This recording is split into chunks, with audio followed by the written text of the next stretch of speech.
Hi, everyone.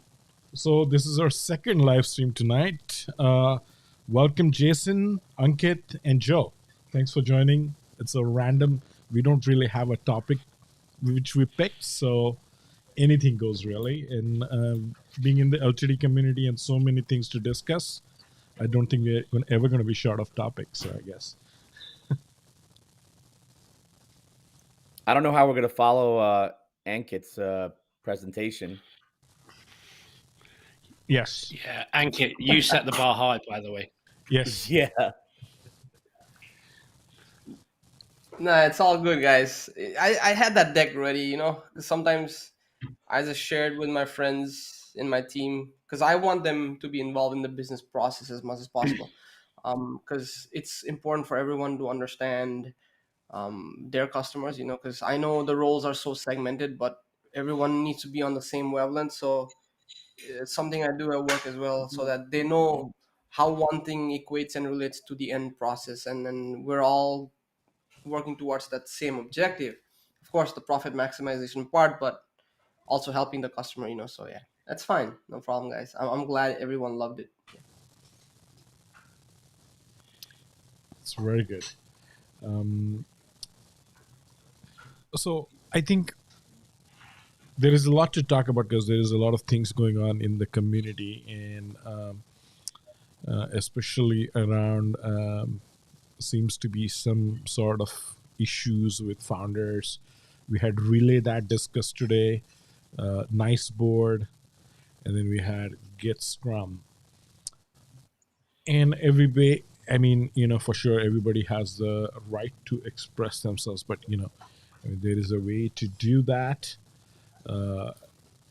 How what is your what would be your suggestion, Joe, Jason, and Ankit? I mean, especially when it comes to Git Scrum, there seems to be obviously some feedback.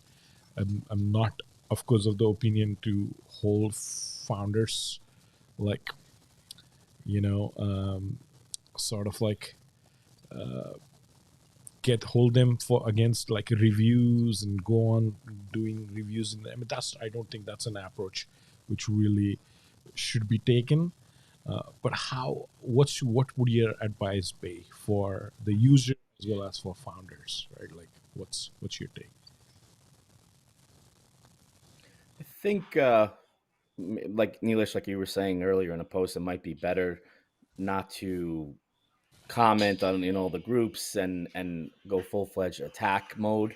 I know it's an emotional time with that Yeah. situation or whatever it's happening to you. So if it happens to you, I might do the same. I might say I'm really angry, I'm upset, I was cheated and etc. But I think when you when you get vocal, get loud, you're putting the founder in a defensive position right away, and they're probably not going to help you. They're just gonna you're probably in the right. Most likely, it looks like a lot of these cases, the users are kind of getting screwed over, and I feel bad for them. I don't know the details on all of these. There's so many coming out every day. Neelish, we were speaking about this earlier. It seems like every day there's some new outcry against another deal, another something going on, and I think reaching out to them, trying to communicate directly with the founder would probably be the best option. If that doesn't work, yeah, then talk in the community, maybe private message other people and say, hey,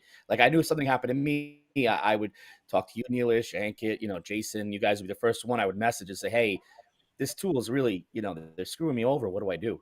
What are your options? What are your opinions? I'm thinking about doing this. And then maybe, the coach here, Jason, would probably say, hey, Joe, take a deep breath. Someone will say, let's do this the right way, and then if you got to go with the whole lawyer thing, it's expensive. I mean, but I don't know what else. I've been knock on wood. I've been pretty lucky. There's been a few LTDs that have went out of business or they were bought out by someone else. And yeah, I got left in the dust, lost, a couple $100 on a deal, but it's a gamble. These tools are a gamble. And that's why when you're about to spend $1,000 on an LTD, like some of the recent ones, you really got to keep in mind, you don't know what's going to happen. Absolutely, Jason. I think Joe said a lot of good stuff there. I think I agree. it isn't something that I think you vocalize in the community groups. I think you try and get that direct communication first of all. In the Getsgram one, looking at the image that was shared of the negative review, there was Yes. nothing evidential. There was no facts.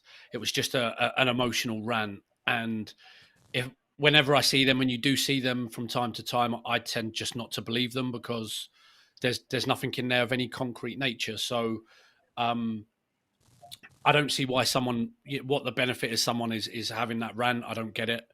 And like Joe said, one of the great things about this community is there's great people, like Ankit, yourself, Nilesh, Joe, Win, Rahani, Jenny, all these people that are very vocally supportive in a neutral way. I'm with Joe. I think you reach out privately and just say, look, this is something that's going on. Could you give me some advice maybe on the best way to deal with it? And I don't think I don't think there's any benefit in airing your dirty laundry in public. I think keep it behind closed doors and deal with it. And ultimately, you know, if if you are stung in any way and you've got the evidence to prove it, then share that, in a constructive way that's to help other people not get caught out the same way. But personal attacks or just rants, I think in the end, people end up just not really paying too much attention. And I'm sure if you're the founder of the company, I'm sure Yes. they don't like the negative review. And anyone that puts yourself out there, you're nervous of what the naysayers are going to say.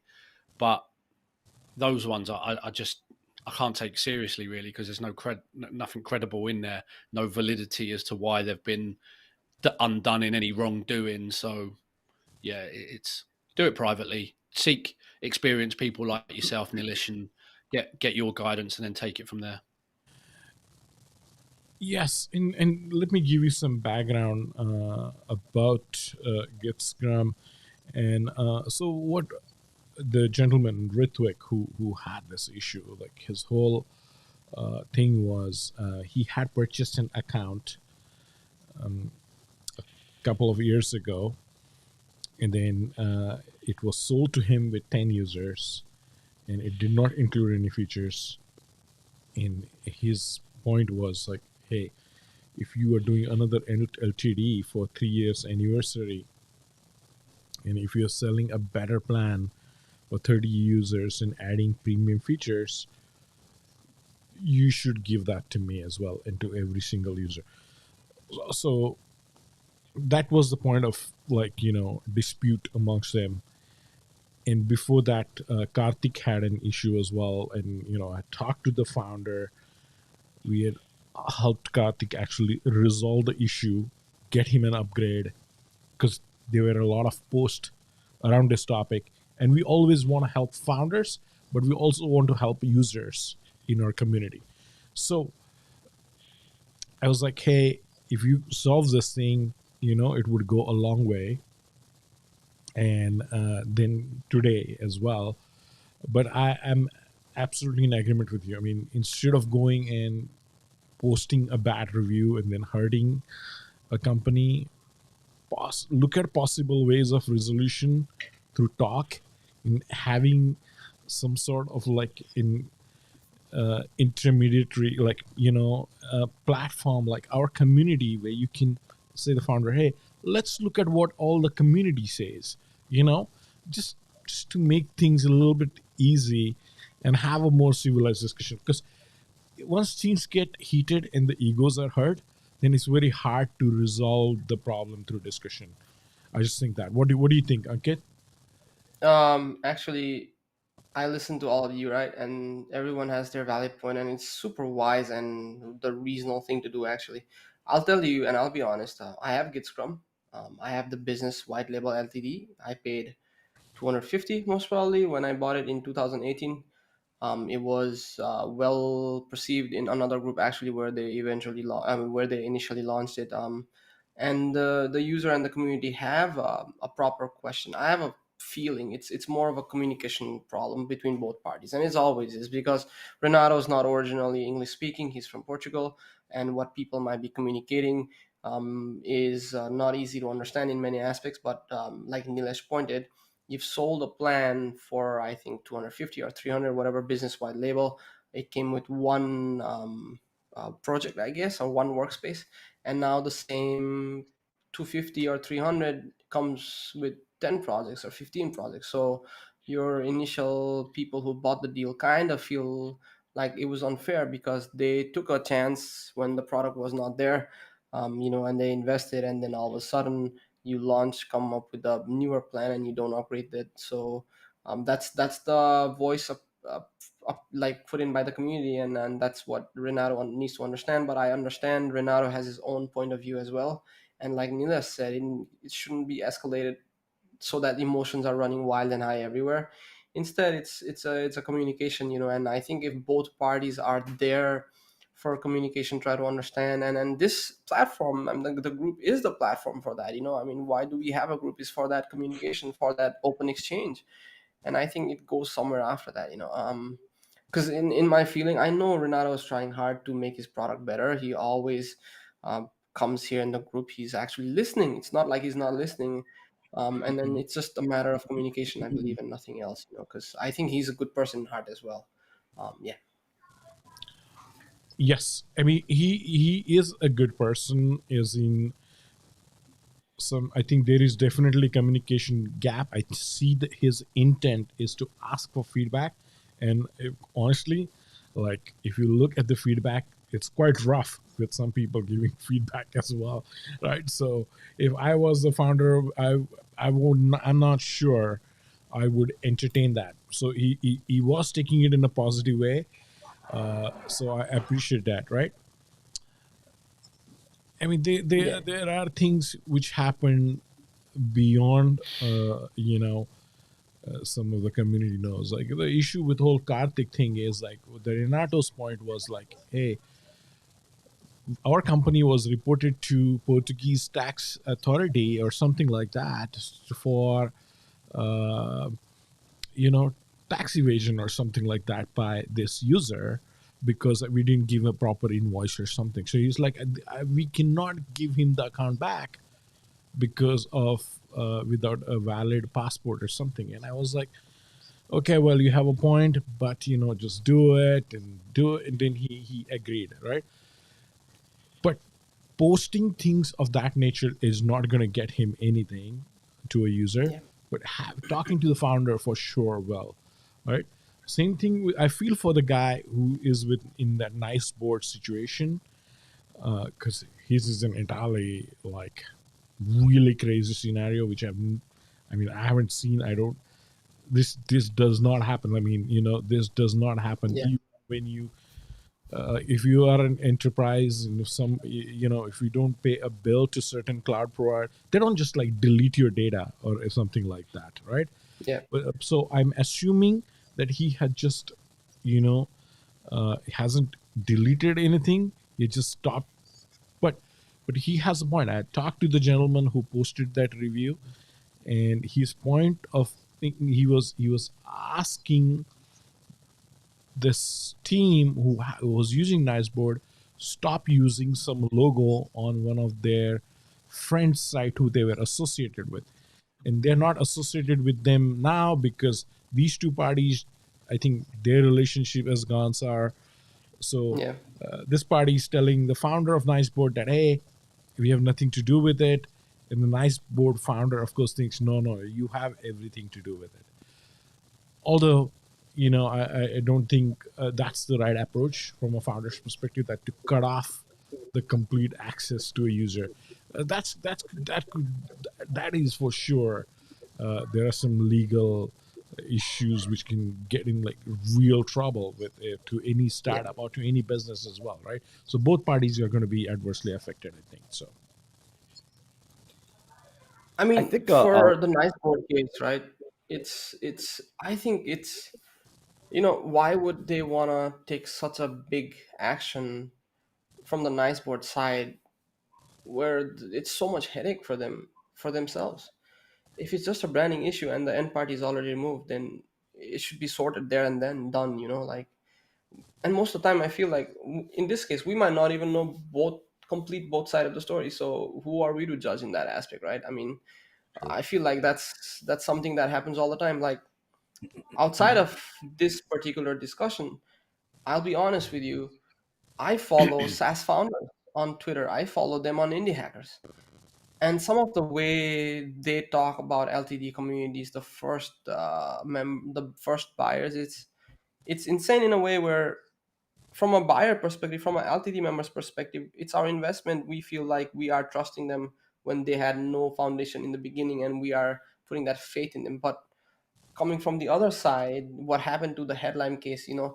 We are just a number, and that's how it is. So there's a balance, right? And again, there's two sides of a story, and we don't know the complete picture. So I wouldn't be in a good position to judge in that aspect anyway. Yeah. Yes. And When people, sorry, Neelish, when people always ask, reading the reviews on AppSumo or SaaS Mantra or whatever, oh, the reviews are spiked and this and that. I always say, look at the Q&As, the questions, how they're answered by the founder, by the support team. And even more importantly, what I've been doing a lot this year is pay attention to founders in the Facebook groups and Ankit, like you said, in Twitter, how they respond, how they interact. It's very important. We had something just last week with one of our well-known members and a founder, and the founder got very defensive that she posted something, and she just gave her opinion. She was praising it the day before, but then she said, I'm having some problems. And I saw both their sides point of views. I was interested that he got very right away, hey, don't bash the product, blah blah blah. But then the founders, they look at these, and what I told her, that these products are their babies. They've invested so much time and sweat, Yeah. and they are so proud that they're just protective. So I get both sides, but I like that people can voice their opinion in the group, and then you see how a founder reacts, and then you make a decision on that tool. I ended up getting that tool because I followed him. He's just a passionate guy, the way he is. But others, just today, I was actually talking to the founder of Consulto in our group. He was posting, and someone posted, "Oh, does it work? How is it?" And he kind of said, we went back and forth, but he had a sense of humor about it. He was fun, playful, and that says a lot. It says, okay, this guy he knows what he's doing. He's cool with the criticism. He gets it. He gets the community. We're a little bit crazy and rabid at times. But pay attention to founders in the Facebook, in this group especially, and you're going to learn a lot about where they're headed. If you're not sure of a product, if you're on the fence and the founder just says something, I asked today on AppSumo a question and in the Facebook group about a tool. And the founder basically said, just check our reviews and you'll see everything there. I didn't feel like he had time to answer my question. He was like, look at our reviews. We're so great. That turned me off a bit. hey, Laurel is here, so we have a live stream with Laurel in a few hours. But Laurel, if you would like to join this live stream, just let us know, and I'll send you a link as well. So you're welcome to join now, and then of course we're going to do a separate live stream later on in 8 or 9 hours. But yes, Laura, let us know if you want to join. I can send you the link. Nilesh, I have a quick question for you. Yes. Do you ever sleep? Do you ever sleep? Yes. I'm going to sleep for hopefully 6 hours. 6 hours. Yes. And that's if we cut this short. You know that this can drag a bit. Yes. You might. Yes. Jason, yes. We could do an after party on Run the World, like usual, but no one ever shows up. It's just me there, sitting there, looking at the screen. I'm in. I'm home alone tonight. My partner's gone. She's gone away for the evening to visit her mum. So we can do an all-nighter, Joe, if you want. Oh yes. I can remotely produce it. I can remotely certainly produce it, and but it's. I don't think I can be awake for that many hours. Dilesh, can I just echo what Joe said there about kind of monitoring the involvement or the interactions of the founders? Because not to say that when it's quite quiet from a founder, that's bad, but on the flip side, when you particularly, you'll you'll do a live stream. I remember the Writers End one. I think it's Daniel, is it? I think Yes. he blew me away, and straight away you get that connection with their passion, and like Joe said, these products are their babies. And the one that he mentioned from last week, and the lady that promoted it, and then next day maybe retracted a little bit. The amount of work you see some of these people putting into their products, and how proactive they are, and yeah, it's you can see why sometimes they might start off on a bit of the back foot, but I am. I've been really impressed by a few founders. And normally it starts on a live stream here, because you almost feel like you have that chance to speak to them via you, Nilesh, and suddenly you understand their motivations, their passions, why they're doing it. You just get that connection with them, and not that suddenly everyone probably jumps to AppSumo and starts buying, but you tend to have a little bit more faith in it. And then on the flip side, if you have purchased a product and then you see how proactive they are in communication or support, how they reach out to you, whether you might get invited into one of their Slack groups or something, suddenly you can see how hard they're working, Yes. and that's impressive. Yes, I 100% agree with you, Jason. I mean, once you have the person on video, their whole demeanor, what they're talking. Like yesterday, for example, like Shahjan Jewel, like, the founder of WP Managing, he's one of my favorite founders when it comes Yeah. to WordPress plugins or anything, right? Really, he's very active in his community. He comes across as a super nice, super honest guy. My first time with him on video, you can tell that this person means well. Yes, he's not going to be able to give you at that price what you're asking for, Yeah. but he also is going to be around in 5 years, 7 years time, and he's not the kind of person who's going to. So, would you rather pay him more and put the money in the right founder, or do you want to put it towards a founder who's promising you the entire world, and then look what happens, kind of thing, right? Like, so, you're Yeah. 100% right about that. Yes. Nilesh, I think that's a fantastic point. These lives actually do help you. They're not staged, right? They're live.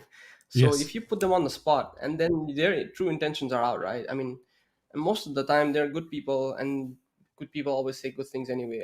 For yesterday's live session, Nilesh, actually I was waiting to purchase it after the session because I wanted to understand his viewpoint on why it was priced at 499 even at 50% discount, right? And I know a lot of people thought it was expensive, and it's rightly so. They have that logic because initially when WP Managed Ninja launched their package, it was Ninja Tables Pro, it was Fluent Forms Pro, it was a bunch of other plugins at 450 or 499. And I bet you bought it, I bought it.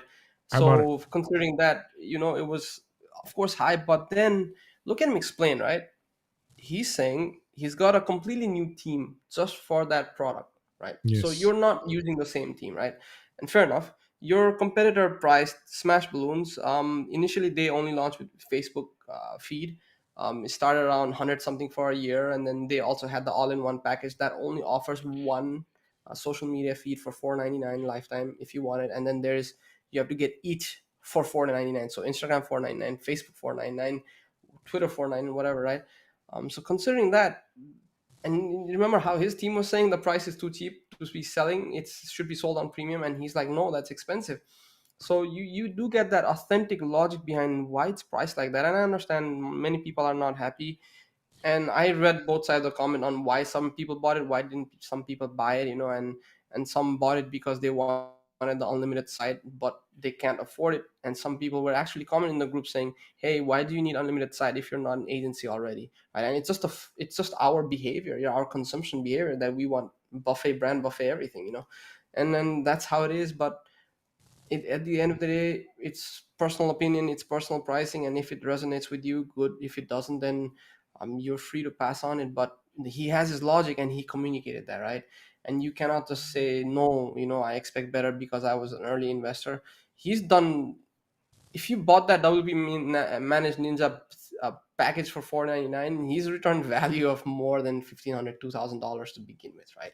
Oh, And you yes. can't be expecting a gold nugget every time. And he will deliver. Like just last night, all the issues mentioned on the day before for the launch, a lot of that had already been sorted. It just tells you how much their devs work, how much they're taking the feedback, and how they're implementing it, right? And for him, the whole process, he's honed down on this so well. He's a pro in terms of taking feedback and developing that product as to how customers want it, right? And that's what we're getting. Like, look, you're buying a product that's untested at 499. Most of the features is not even there yet. The roadmap is not there yet because he's making that product for you how you want it. He's gonna take that feedback and develop the product. But what he does promise is the team, right? And then that's a leap of faith again we gotta take. But looking at what the market price is, it's kind of justifiable for me personally. Look, I'm not talking about everyone else. It's for me justifiable. And if it's not justifiable for you, I do understand why it might not be. So there's this again two sides of the story all the time. Yeah. Yes, Ankit, agreed. For sure. In if you look at all their plugins, Fluent CRM, or look at WP Fluent Forms, they're going to have the Fluent support platform soon as well. Every single plugin they've done is doing great. So it tells a lot about founders for sure. Yes, we can. Is there anything, gentlemen, you would like to add, Jason, Joe? Yeah, I could always add, but I know, Neelish, you don't want to stay up too late. No. We can talk. We can. I mean, hey, this is not the end. We're just getting started here. So yes. No. I was thinking of moving on to the next topic with relay that. I think somebody reported something about relay that. So what's and before we actually move to that topic, I just wanted to, there's so many LTDs coming out, and there is no control over who is buying what and who is pushing what and what kind of. So I mean, you have to be really careful with terms of what you're buying, and because suddenly everything starts to look attractive, and it is not. 90% of these companies are going to fail for sure. So it's a question of when, right? They're Yeah. already behind the curve because the person who they are trying to better, they're already generating far more subscription based revenue, have infinite resources. And yes, small can take on big in today's day and age, but again, that too, within that small space as well, there is so much competition going on that only the best of the best can survive, right? So yeah, most of these accounts which we are buying today, probably 3-4 years from now, I mean, they won't be there. I mean, if I look at the list of things which I had purchased in 2017, 18, Yeah. not all of them are going to be around today, right? So No one told me that when I signed up. yes, they didn't say whose lifetime it was. They just said lifetime, Yeah. right? So there is like whose lifetime you don't know. It's the life of the product. So when it's done, it's done.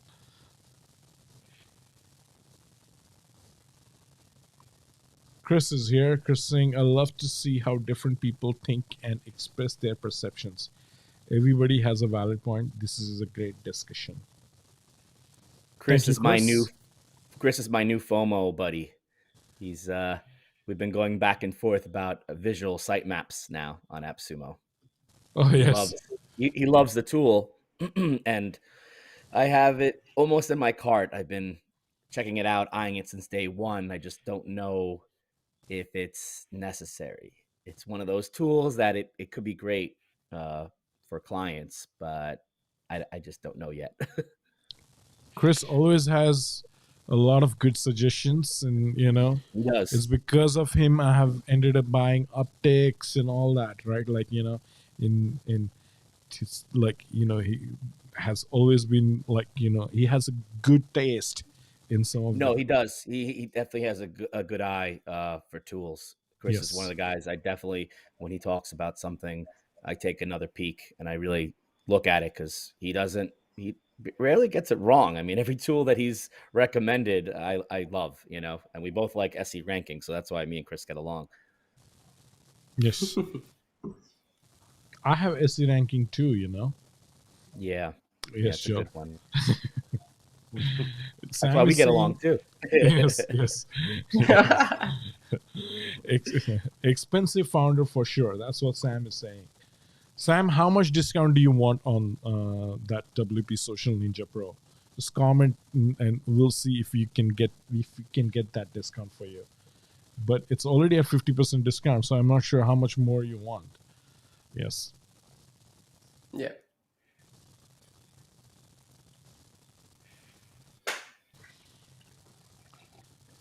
So Yeah, any people new? love SE ranking. Sorry, Oh, Yeah. sorry, that's what you were saying. Yeah. no, no, continue. Ankit, please. No, no, I was just reading that SE ranking stuff. People love it. So, Joe, Jason, and Nilesh, the first time I actually heard about AppSumo was sometime in 2018. It was Pixel Me's blog post that actually got me to AppSumo. I did not know a marketplace like that existed. So what I was trying to do is that time 2016 to 18, I was so much into Facebook ads for the travel brand, right? And I was trying to see, hey, how can I get more people into my sales cycle, into my marketing cycle? And then I read about PixelMe because remarketing, retargeting back then was super popular. And then that's when I got into it, and it's like, oh, the deal's already sold out, I can't get it anymore. But then that's when I was beginning with SEO, and then that's when I actually first came across Serpstat. So SE ranking I think launched after Serpstat, but I did not get it because I had Serpstat, and then that's just a different story afterwards. Ankit, so SC ranking is way before my time, so I can't even get involved in this one. But in 3 years' time, when we do a live, we can talk about Rank Tracker and Nozzle. And if they've failed miserably, I'm going after Joe because it's Joe that influenced me to get both of them. Oh, you got both of them? Got both of them, yeah. Oh, wow. Nice. Yeah, I mean, we'll see. Hopefully they they keep going. The one thing I really do love Nozzle. Obviously, I think it's a great tool. It has some bugs, issues, but the founder's great and he's been attentive and fixing them. Rank Tracker, I think I recommend for you because it's like an all-in-one. Does a lot of Yeah. other things with the keyword finder and the audit tool. The one thing I was disappointed with that is the founder was thinking about changing the tiers, the plan, but he's decided against it. Uh, I wish that each tier that goes up, each stack, there would be more crawl limits, more credits. Only the keyword limits increase. So I Yeah. told them it's kind of, I don't know, it's a waste. You really should have it all gradually go up. Otherwise, there's no. Right now, I have a tier 2. I was thinking about going higher, but I don't know if I will because it's just keywords. Yeah. But I think they're both very good tools. They're very Nozzle, especially because it's actually built by an SEO for SEOs. Yeah. Yeah. He's an expert in the field. He has a good background, good backing. They've been in the business for a long time. Distributing the product, the platform to Fortune 500 companies. So now he's going for more of the consumer base model, which I think they'll be great because they're listening to the community. They're listening to the Facebook groups. They're monitoring what's going on, and the Rank Tracker founder as well. He seems to be pretty active. Yeah. Like we mentioned earlier, Joe, I think we would need to do multiple sessions to go over the whole stage of SEO and stuff. I think people would really value it, as in what goes into it, what doesn't, and how you actually use these tools. So yeah, I think that's gonna be fun. Yeah. Yeah, we should Rank definitely Tracker get. Rank Tracker is actually quite an established tool. I mean, if you look at it, not only did they rank really well for that actual word rank tracker, right? I mean, if you look at it, they rank actually better than everybody else for that particular keyword, rank tracker itself, of course, because of the domain. But other than that, they are I mean, they're giving run for money for some of the bigger tools, right? For sure. And for the value which at which you're getting it at, I think, compared to what a subscription would cost you for SEMrush or Ahrefs, I mean, I think it's Oh, great. absolutely. Yeah. Rank Tracker, I think, is I called it like a junior SEMrush, a very small version of SEMrush, but it could scale. Rank Tracker has a lot of similarities to SE ranking when it first came on Stack Social, the LTD stage. I see a lot of similarities in the tools. And I think if they scale it, once it goes obviously to the monthly, they can do a lot of great things. Nozzle, I also see he's adding a lot of new features. His roadmap looks great. So Nozzle can shoot in that way. But Nozzle's trying to dominate in one area more, I think, where Rank Tracker is trying to be more of a well-rounded SEO tool, Yeah. which is great as well. But you don't want to try to do too much too early, too soon, because then you're all over the place and you don't succeed. Yes. Pamela is Yeah. saying self-serve. They said Nozzle will be here. So shout out to Pamela for posting a couple of videos on her YouTube channel. Did you see them? Yeah. Yeah, she's doing a great Yeah. Yeah, job. the She's course doing a was lot a of good job. Yeah. yeah, That's for very how good. to do things for, like the free, setting up things for free using free tools. I think we need a lot more of that, Yeah. pushing all the tools all the time, paid, and Ankit, what we were discussing with SEO, a lot of SEO, you don't need these tools. I mean, we like talking about the tools because they're fun, they're exciting, and they can accelerate your workflow, the process. But at times I find myself lately, it's slowing me down because I'm playing too much. And me a year ago, I had a plan. I went from here to here and I got it done. And sometimes I didn't use any tools. I just wrote, I created content and I succeeded. Now I'm like, oh, let me throw it through phrase. Oh, Scale Nut came out. I want to play with this now, and it's like, okay, something that I could have done in 2 hours is taking me 2 days. So that's where these tools can really put a wrench in the system. You got to keep your eye on the prize and understand SEO is not about tools. It's you're the tool. I keep saying this not to insult anybody, but we are the tool. If you're looking for tools, fast food to solve the problem, you're not going to succeed. You cannot. You could sell all these tools you want. You could say I have this for this, I have this for that, and this. Do you have a game plan? Say you have no internet. What are you going to do? Write it down on a piece of paper. What do you have? I want to see you pen and paper. Give me your SEO plan. No tools. Let's see how many people can do that. Yeah. Yes. It can get really overwhelming, actually. It can get really overwhelming. And the way I would say start off it is write something, create something. You don't need to go after any competitive words. Just write about something and see if that ranks or not, and why it did rank or not. Tweak that content and see if it ranks higher or not, and tweak that and see if it goes better or not, and then you will actually find out what might work and what does not work, because everything is subjective, right? There's so many variables. Like earlier we said, there's over 200 variables, and you don't have that 200 variable testing tool to see if your content's the best one or not. And again, Google's not going to tell you what every of those things are, because it's their algorithm, it's their intellectual property, right? So Yes. that's what we do as marketers and people testing the tools.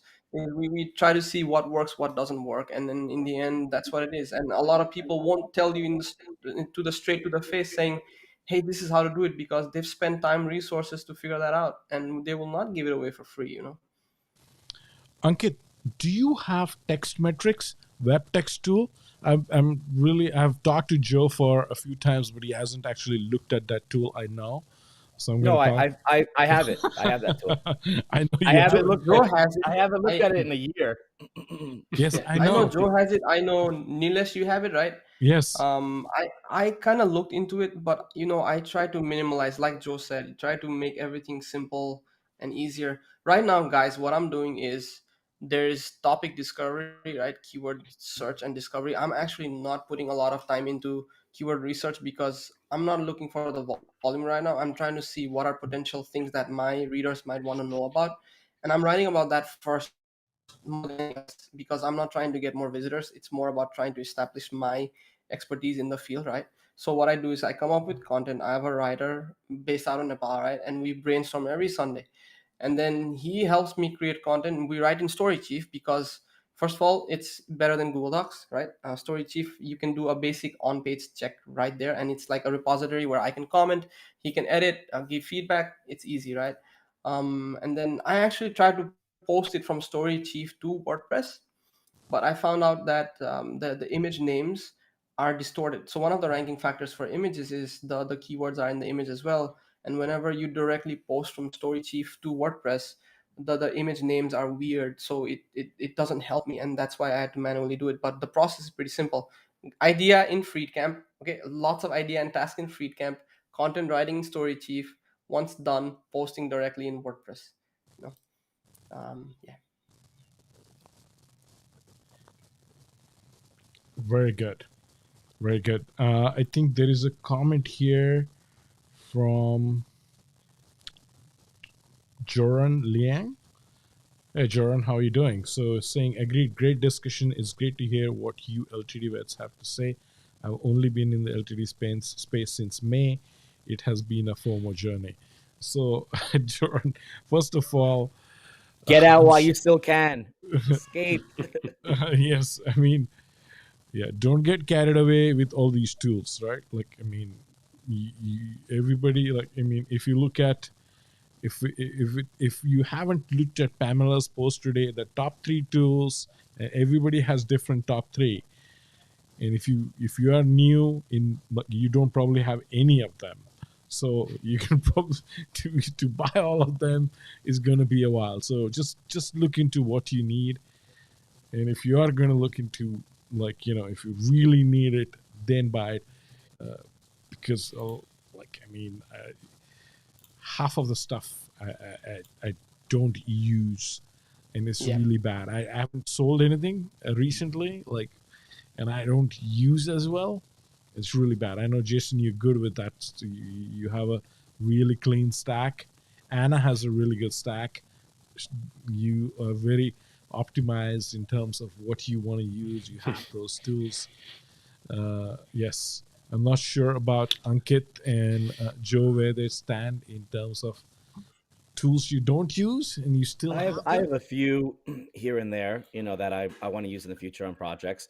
I think the big one is the AI tools that everyone is asking, doing comparisons on, which is better, Phrase or Outranking or Jarvis or whatever, ScaleNut, the new one. And I've been testing them all. It depends on the niche, on the subject that you're writing about. I can't repeat this enough. I've tried all of them. If you're writing about, sure, everyone does green tea for their demo or cryptocurrency. They all do great for that. It's fantastic for a demo. You try Long Island real estate and get back to me how great it produces the content. Like certain things, certain subjects, each one will do amazing and the other one will crap the bed. All of them. The only one, and I hate to say it because they drove me nuts, Phrase is the most consistent. That's the one I can recommend with their AI because they're not tied into the GPT-3, which is great. If you want to get into these AI tools, try to find one that has their own unique AI built into it.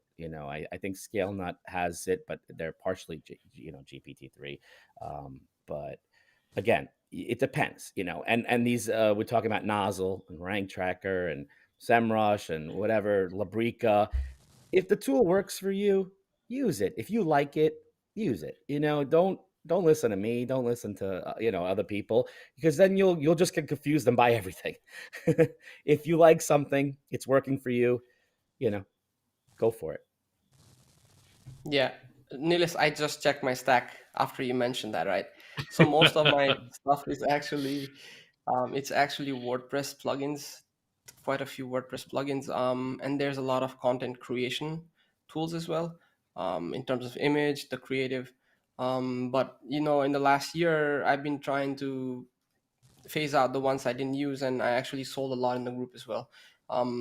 It's funny, okay? So this is a true story, and I'm a marketer, not a salesperson, right? And as a business, you need to understand everything. But the group actually has helped me understand sales when I'm negotiating, talking to people, and when I was selling earlier. Like you kind of do understand how people react, what the pricing point is, and everything. So again, another way the group has helped me is like it's made me a better salesperson, you know. So whoever's like posting in the other group without prices, please understand you're making life difficult, right? You're making life difficult for your buyer. So if you're not posting with prices, uh, you're making that extra step for them to go message you and ask for prices, and you've already lost the sale. So if you're really planning to sell something, make sure those informations are there. And it's not just we made up these weird random rules to enforce in the group. No, it's there's a logic and thinking behind it, right? So yeah. Absolutely, Ankit. Good point. Hey, are we live or still, or are we having issues with our stream? I think we're live. Yeah, we're We're live. live. I see it, Nila. You see it? Yeah. There's 12 people online. Yeah, looks like they're watching something. I hope us. Okay. As long as we And, are live, yes. Yeah, I can unless see we're you. just all AI on some product that got released in the year 2525, maybe. I'm not This sure. is Skynet, Terminator. It's happening. Judgment Day. Okay. Well, as long as we're live, we can definitely continue because I'm getting some weird error on my other machine. But sorry to The interrupt. AI is taking over. Yes, yes. AI is everything. Like now, you have AI in, of The course, music now. music. You have it already in videos, and now you have like, of course, content creation is a big thing. Social media. What's the next thing? Like SEO has AI too, and there are other AI tools around. Roadmaps, and there was a tool I was looking at on Product Hunt yesterday around change logs, and it has AI built in. It will tell you which features you need to prioritize based on AI. So it's like, how do you do that? Like, you take an upvote, and then you also have AI to guide the developer which tool he.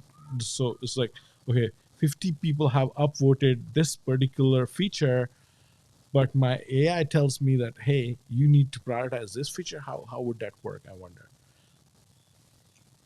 If Yeah, you go that would be back now and something watch. really cool. Sorry, Joe. Go ahead. No, go ahead. I was gonna say, if you go back and watch the Terminator movies or Matrix, you'll look at these films differently now with all these AI tools. I'm looking at Arnold Schwarzenegger now in that Terminator. I'm like, hey, he's an AI writing tool. That's how it started. That's how these robots took over. Oh, for sure. Pamela's saying Screen claims they'll use AI to detect viewers' emotion as they watch your online lesson. My God, that is pretty crazy if that's true, you know. Just too much. Yeah. Wow. But the one you talked about, Nilesh, actually, if it really works, imagine the founders being able to take feedback and implementing, and that cycle of iteration into product development. It just takes it leaps and bounds, you know. Because look, usually we can get in a group and a lot of people are saying, hey, upvote this feature, you guys might want it as well, but it's influenced by individuals, how do you say, like personal needs, right? Yes. But then how does the AI differentiate that amongst anything else? It's I don't know how they work it out, but it's pretty cool. Yeah. I'm very skeptical. I think it all comes from the AI writing tools at the moment, and we spoke about this a couple of weeks back. Yes. Two things for me: one, no one's going to talk about my industry like I'm going to, and two, actually, I believe 100%. that everything that's common in my industry is wrong. So I don't want anything that replicates what's out there already. So right now, I'm easily not getting involved in any of that stuff. But like you said, Nilesh, AI is coming from many different places and angles now. So I don't know how long I'll hold out for my skeptical nature on AI, but I'm trying. Well, AI. I think Jason, I was talking to you about this. And a lot of people are getting confused with SEO tools and AI. SEO being connected with AI, which they're not. In my opinion, it's obviously AI can help, and I know these AI tools have SEO features in them, but I think it just confuses people more. For content, yeah, produce what you know. create. No one's going to write about coaching better than you can, and you look at what your competitors are doing, you study them, but you do your own thing. The AI content will come in handy for you when you want to do your lower tier sites that would be pushing traffic towards your main website, your money site. That's when AI comes in. I'm using the AI, or actually, I'm using a lot of spinner tools to spin content. I'll go on Google and see what's ranking, take an article, spin it, and then put it out as a press release or onto a Google News network, and it pushes the traffic back. Because I already know that the content ranks, it works. If I spin it and it goes through plagiarism check, it's clear, it's quick, boom, that's it. I would never put that on my money site, but most of the things that you're reading on it is spun content. You have optimized good stuff that you see the person produce, they put their sweat into, it's all about them. And then you'll see a bunch of articles that it's duplicate content. They just spun it. So there's two extremes. So I wouldn't rule out the spun content or the AI, but like I've been telling my clients, we're only using the AI for their social media and for their lower tier websites. We're not putting any AI content on their money site. But Jason, some days you might have an article and you wrote 500 words or so, and you're seeing through Surfer SEO, say another tool, that to rank that article you need over 1,000 words, and you're just spent. This is where AI can help you. You can run it through something like Phrase and expand what you wrote, just using some expander AI, and it'll just beef it up and get you to that 1,000 words. So that's I think where Yeah. the AI can help you. But I wouldn't, like you Yeah. said, I don't recommend it when you're starting out right now. It'll just throw a wrench in the system. But down the road, definitely, use it here and there. Use it for your other sites, your pumper sites, your PBNs, anything else that you're running. If you get a soccer coaching network of websites going that are hosted on different web servers, different locations that don't have any footprints that track back to you, you could create your own community of websites that will funnel traffic in. And that's where the AI comes in, because they'll be, Yeah. you'll have scale writing articles for you rather than hiring all these writers. But it's not on your money site. Yeah. Yeah, Joe, that is actually a very smart way to do it. I was not even thinking about it earlier. Because like I was in Jason's position, I was thinking from a business owner or the money side perspective where I'm only thinking on my side. But you're absolutely spot on. If if you got that expandable resources and you've got those extra lower tier sites, then those are super relevant because AI is Yeah. the way they're programmed is they're creating those relevant contents. And if they're ranking somehow because of the content and it directs to your website, then that's already a signal, right? So of Yeah. course that is a smart way to do it, pretty smart way to do it. Yeah, Yeah. yeah, you can make. I mean, I was working in the last few years. I'm still working on a mini site network where I've been building up these websites, and I treat them all not like a PBN or a link farm because Google will catch that, but I will treat these websites like a money site. That's my advice to everybody. If you do ever build your own network of websites, treat them as money sites. Try to put in good content to start, make it with an about page, a contact page, a mission statement, like a real deal. Make sure it's hosted elsewhere from your money site. Make sure it's connected to another Gmail, another account, and eventually let it sit there and then throw like a link, an anchor link to your money site from there. And if Yeah. you could get it on a Google News network, this way it's certified with Google, you're going to see authority coming in, and then other people will reach out to you to get their article on your mini sites. And then all of a sudden you have another business on your hand. I know Yeah. people that just specialize now in these little mini networks. They did it for their own money site because you can only really send one link. You don't want to send too many links from one site, but send one. And then once it works and you get other people providing their content linking to their own sites, all of a sudden you have a service. You could sell links, sell articles, and these articles could be spun in AI, whatever you want, and you have a whole little network, a news network. Yeah, Joe. Sorry, I'm Nilesh or Jason. I think Joe and I are like taking the seat, but I just want to reiterate. I was shocked. Okay, so I'll tell you, this was shocking to me. The story behind is, I got a travel site and I want to send a lot of people. It's ranking well in the Thai language because there's not a lot of competition and our content's unique. But if I were to get the same rankings in English, it's absolutely impossible because you got so many players, right? And later on, what I found out is there was one agency um, handling all the smaller like company websites, travel company websites in Nepal, and these guys were basically managing content for them. So they literally had a farm created, and now all the bloggers, the travel bloggers who need links and were reaching out to these websites, they were generating links, they were generating revenue by other people's websites. I don't know how ethical that is or not, if the website owner doesn't know it, but they literally were ranking all the sites in their farm and getting links from all the other travel bloggers in the same niche, and it was super smart, right? But again, the ethical part is on a different level, but on the smartness level, it was there, you know. And I was super shocked, and I really wanted to do a case study on it. I might do it one day, but it Yeah, might you just put the should. brand in a wrong perspective, you know. But that's a smart way to do it. Yeah.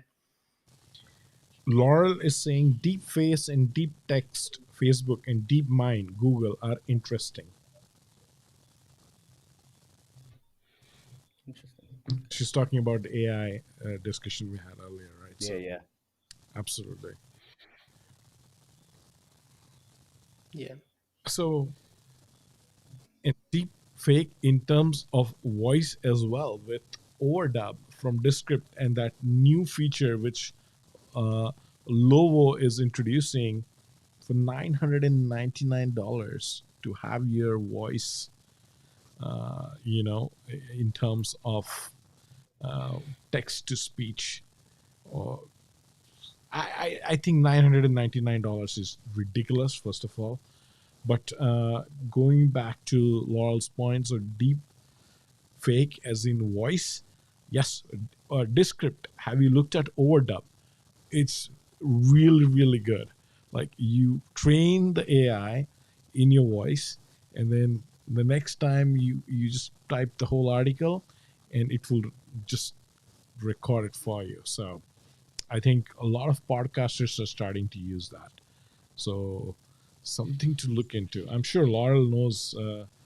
She's using Descript somewhere. Laurel, I'm not sure if you're using Descript, but maybe we can chat about it if you are using it tomorrow in a few hours. Yeah, Laurel actually mentions Facebook uses AI to predict behaviors, predict when you are going into a relationship or when you will need a product, and that is absolutely right. It's true. Everyone's experienced it. Like, you know how sometimes people talk about a product or a service, and all of a sudden you start seeing the ads for it as well, or um, anything, any interest or behavior, you know. They have to, because Facebook's main objective, right, as a service provider, is there's again two parts. There's the advertiser, there's the audience, and they can only be in business as long as the advertisers make money out of it. And then they're trying their absolute best to put the right messaging for the right advertiser in the right audience. And this is just one aspect of it, you know, and it's absolutely true. Yeah. Well, now we're even targeting actual IP addresses and computers in an office. If you give me the address, there's a few tools out there that'll directly find the office layout, basically which computer, where's the secretary's computer, the CEO. And what we'll do is we'll send ads, direct ads, Facebook, Google ads to the computer. So it's seen, here every once in a while for our agents. And then we'll send them an email after. So they already have the brand awareness. They've seen it on the computer. And then, oh, I know this company. I've been seeing the ad everywhere. No, you haven't. You've just been seeing it on your computer. But we make sure to target certain computers and it's legal. It's companies are doing it. I can't believe how they can precisely, the demo they showed us, they actually used the White House, for example, like how to Wow. target each office. They're not doing the White House, but they're just using it as a demo. And it's fascinating what they can do and how they get by on the rules. I mean, it's like kind of like intrusion, just sending an ad to a certain computer in an office space just so the secretary Wow. sees it over and over and over. And then you'll send once in a while to the CEO's computer, but then it's just to brand awareness, to keep showing the image, showing the Yeah. advertisement, and then all of a sudden, boom, send them the email. and it's not really cold outreach anymore because you kind of warmed them up. Yeah. Fascinating. When Really fascinating. when someone sees the same thing so many times, it becomes a reality, Joe. That's the perception you create, right? Your perception is the reality, and that's what it is. But now with the technology, being able to target, like I know Facebook, you have the targeting, the demographics, but now they're actually having a software in place that will, you give them the address of the company and they'll get you the IP addresses and it's legal. I can't believe that, there's no privacy law in place for that. And it works. It works really well because you send that email, all of a sudden that person is like, hey, I know this company. I don't know. I've seen the ads. They're everywhere. And the person thinks that we're spending all this money, that we must be so big. No, we've just been investing on your computer. It's wild. Wow. That's where the marketing's heading. I mean, until the government, they start, slowing that down, like spamming, because I mean, Yeah. I'm still new to this, but that's what I see people doing. Agencies are doing it in the US especially. Wow. Laurel has another comment. She's saying Facebook will put an ad for an Uber in front of you 15 minutes before you realize you need an Uber. That's their case study, not made up by me. Wow. That's interesting.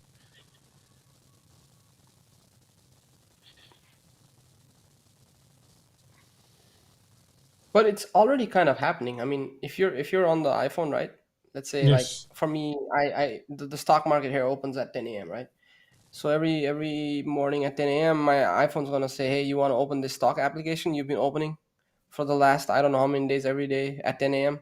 So they see that behavioral pattern, and once they know it's a common trend, then they can suggest or make a recommendation. And I think that's what's going on.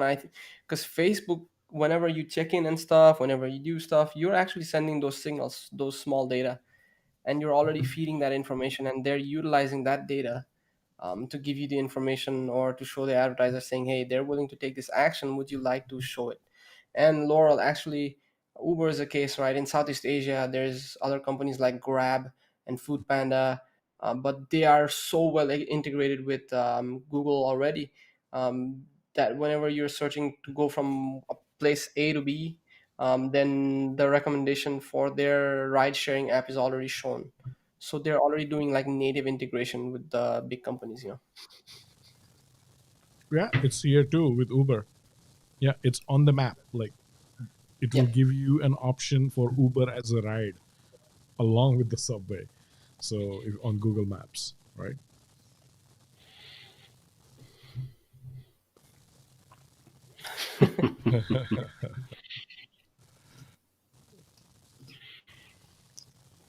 Joe's gone for a small break.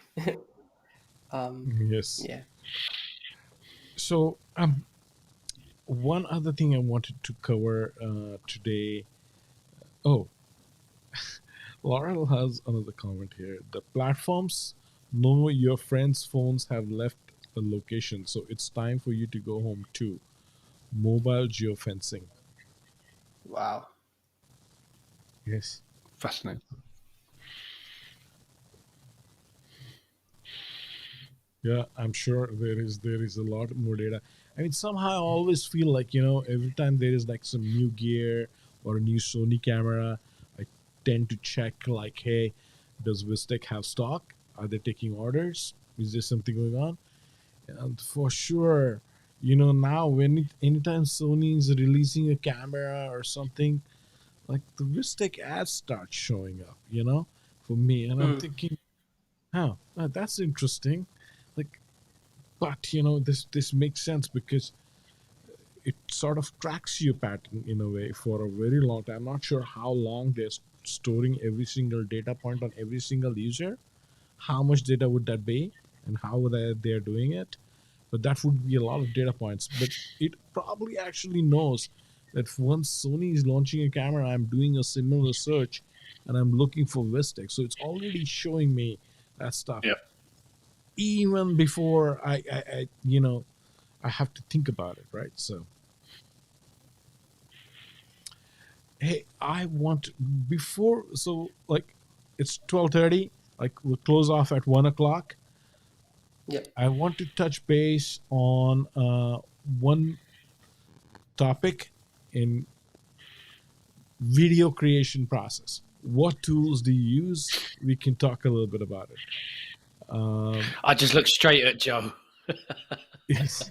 Yeah, I think Joe's the best person to start off with, and then we should go to Nilesh, and then Jason or I can take it after that. If Joe goes, we're not going to. None of us are going to see the rest of this half an hour. So go on, Joe. Go. My current process is nothing special. It's VMaker and Wisecut. I'm just doing. I like VMaker for a cloud base. You could go Berrycast is fine as well. I like VMaker, and I just do little 5-minute spurts or 10 minutes if I have time.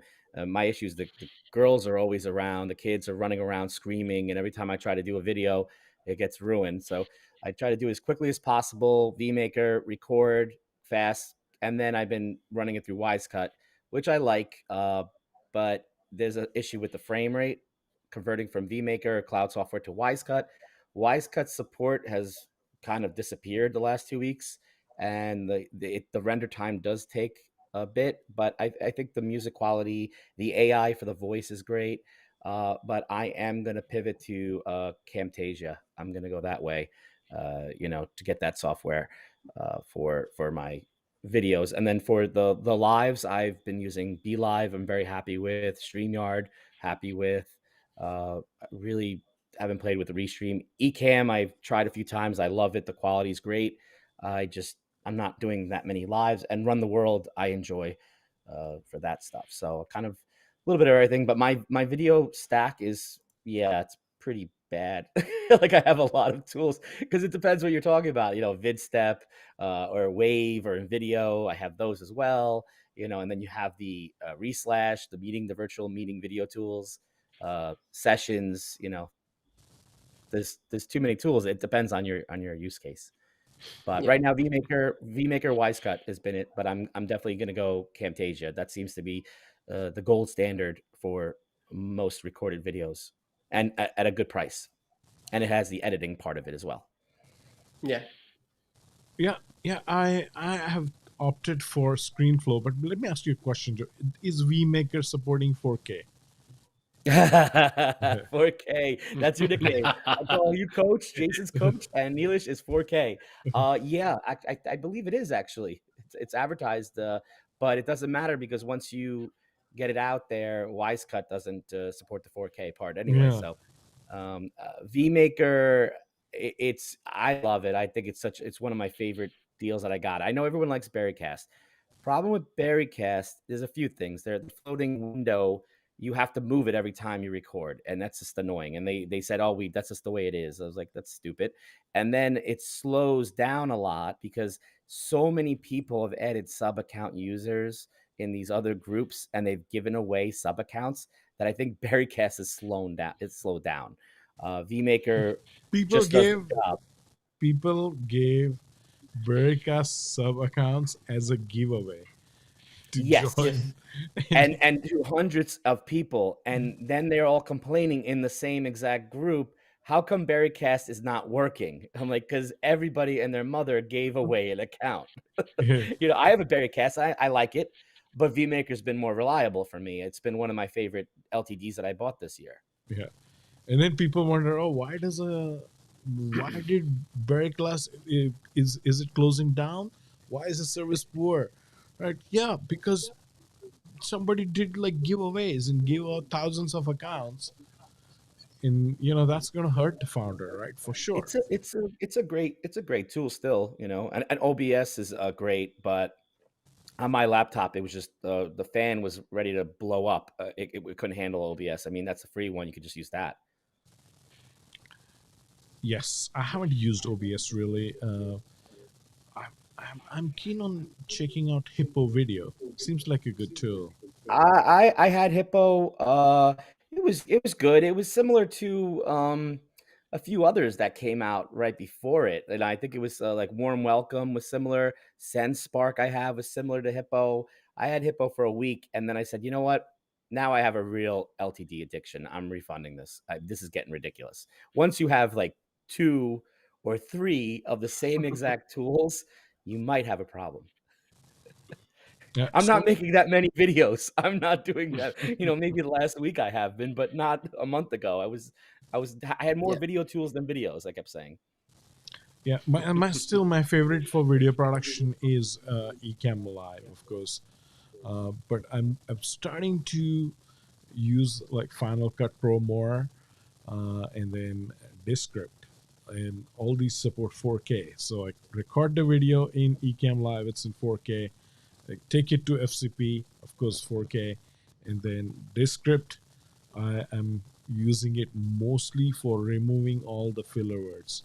So like when you are creating a product video, especially, you could go into a pretty long and so I can filter that and get rid of that instantly in the script. And Wise Cut does that as well. Yeah, it's very helpful.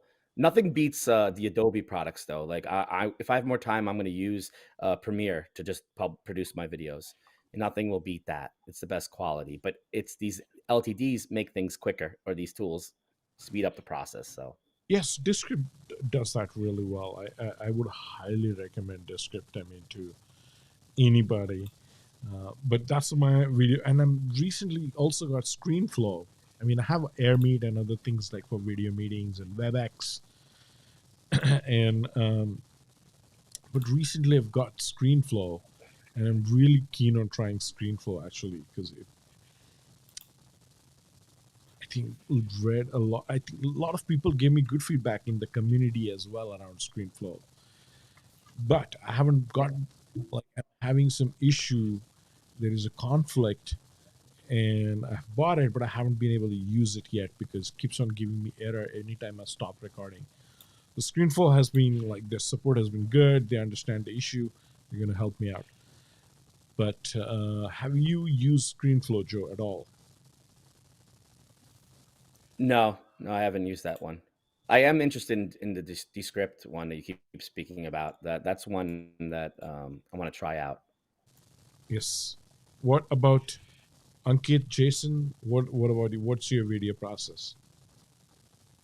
So I've literally not made any videos, right? A lot. It's one actually. I did have Cloud App. Cloud App has a limit on in terms of capturing, and there's also streaming limit. So actually, I listened to Joe, and yesterday got VMaker on the second-hand market from someone. As I'm gonna try it out, but I do have Camtasia, and my problem with Camtasia is I've got the previous year version. I don't know if it's my USB plug or something, but if I do a video talking head with the screen recording, it's lagging, and I Yeah. saw that distinctly in my video. Okay, and something. So I got this mic, so I'm using a Rode mic now. Earlier, I was using a headset or XLR mic. It was not that clear. Rode mic seems pretty good. It's very small. It's actually right here, if you see it right. So the Yes. audio is much better now, right? But I am planning to get a Sony A6400 to record the beginning and the end most probably, and I Yes. will only do a screen recording for the middle part of the videos, because that's what I plan to do on the site for any content later, but I think for these casual videos, just quick walkthrough, something like VMaker will work fine, or even Cloud App might work fine. Cloud App, I hear, is very good. VMaker has a lot of recently issues with the speech not lining up with the video. I've had a few issues. I think nothing. The Cloud apps are great, like VMaker, but they can't replace the Camtasias and the Premiere, the non Cloud apps. So it's tough. You definitely play with it, see how you like it. I've noticed on some of my videos that the voice, I told Jason about this, it's not synced up correctly with the video. And sometimes that could be the computer, the CPU, the VMaker, Yeah, Wise Cut. It's really annoying. It's driving me nuts. yeah, and sometimes Oh, it's Pam was process saying intensive, about like you said. Yeah. Pamela's saying, yeah, about Camtasia is you have to pay to upgrade every year. I actually reached out to them because that, I've been researching it for a while, and they've offered me a maintenance package, like a plan, where they said they will give all future updates for free if you pay another $50 or 100. So the new 2021 Camtasia, if you add the maintenance on top of it, you'll get I believe, all the updates every year, because that's why I didn't get Camtasia this summer, because all I saw was, oh, you have to every year, it's a yearly license, you have to spend 240 every year, and I was like, I don't know if I want to do that. But now that they've gotten back to me, they actually, and you might be able to, Jason, get a coaching teacher discount. I actually just said, hey, I'm an art teacher. They didn't check if I had an EDU email. I said, hey, I'm an art teacher, and they go, yeah, we'll give you an educational license, if you want. So they're very, if That's you're honest with interesting. them. I said, yeah, I'm teaching. I'm teaching. I want to make sure I'm doing YouTube videos. I'm teaching people. I still might do some sales, some courses, paid courses. Will the educational license work, or will I get in trouble? And they were they were great. They said, no, that's great. Thank you for being honest. You don't need an EDU account. We will give you an educational license. You're doing teaching. They saw my YouTube channel. They said, go for it. So it's a nice tool. I'm definitely gonna try it out. Probably gonna purchase it in the next couple of weeks. Yes. Hey, we have some comments here. Let me quickly cover it. Oh, Shubham is asking, Nilesh, how do you make your background look so nice? I noticed that you change colors also. Is that a custom setup? So, Shubham, it's really, really easy. This is just a background paper at the back here. It's actually, this one is a thunder gray, but if you use something more on a lighter gray shade, then the background paper will absorb the colors of your RGB LED lights, so portable LED. So you could use something like, I use these Falcon Eyes. I think it's a pocket light. So, something like this, really easy to use. I mean, it's like, it's chargeable. You can leave it on. You can use like more higher end lights as well. But overall, you can change. I'll have to see what the color range is. But yeah, you can change the colors, make the background actually paper absorbs that light, and you can do that. You can also do like a full-fledged green screen if you have like a news show, or so I wanted to do a green screen like all the way from top, so I can create it like a studio. But I'm happy with this paper for now. Just putting green screen, of course, could make it more interesting as well with different backgrounds and a news type setup or a show like a. But I haven't done that yet. But this Sometimes is really easy. Yeah. the green screens look funny sometimes. I've seen some videos where people are all of a sudden disappearing in the background, and their shirt is disappearing. It looks awkward. I like your lighting, Neelish. I think I always thought it was like your mood lighting. It went with your mood. Like if you change colors, you could be happy or sad. Yes. Yes. Yes. I wanted to add more like RGB lights into my setup, but I just haven't found time to do it yet. You have a And great setup. thank you, thanks. Yeah, Yes. that video walkthrough, that's pretty cool. Yeah, went around the desk. Yeah. Yeah, and my desk goes up as well, like, so I can actually stand, so you can see like my see. Yeah. I have And one at the office. I have that at the office, and the guy. Do you have the electric one? The guy in the other office, he has the electric one. Presses a yes. button and it goes up and down by itself, like has hydraulics. Oh yeah, mine is electric one as well. So Yeah, no, mine I have Yeah. to actually lift. oh, okay. Yeah, no, mine is just like you see here. I don't have to do anything. Just That's goes up cool. Nice. and then goes down, right? Yeah, So it's mine. You have to perfect. So I kind of can pull. stand up and do a whole live session, and it works great, right? Yeah, at So, the office, most of us are standing all day. We all put ours up and we all stand and walk around. I've never been in that environment before where everybody's so active. Yeah. yes, yes. So yes, you can set these backgrounds pretty easily. It's just like a background paper. You should be able to get it anywhere. Shubham, I know you're based in US, so you should be able to really get it at any photography store, and get portable RGB lights. uh, what you could do if you want to hang the paper roll, and it's a pretty big paper roll, it'll last you forever. um, and then what you could do is look for an auto pole. So there is an auto pole which I have here. I don't have a camera right now angle I can change, but you can hang that on your auto pole and then I can run it. But yeah, let me know. You can always connect with me later, Shubham. Oh, we have a question for Shubham. So Joe, you had a comment around Shubham's white label thing for Mastera. While we have him here, you can ask him that question. Yeah, it was actually I think he might have answered in the group. People were discussing Mastera, that is it a true white label, because it says on the videos video by Mastera, the watermark, I guess. And Yeah, I believe made his by answer Mascara. was, Yeah. yeah, it says that, right? And so they advertise that I believe on AppSumo there's a white label, but he said you can get rid of the white label if you go tier 3 and then you buy an additional tier, an additional separate one or two to make a complete white label. Is that true? Because then I think the deal is a little bit, I don't know, the wording might be on AppSumo's end, And or I don't think it's stackable either, is it? If you get a tier 3, that's it. You've just got tier 3, or if you get a tier yeah, 2, I was you confused can't with the add on top. response.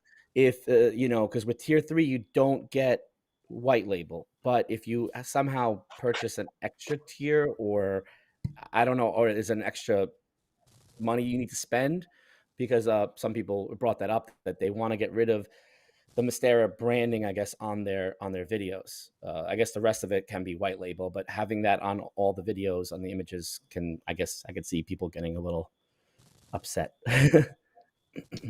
Yes. So Shubham, that's just an honest feedback. I'm not sure you can do something about it.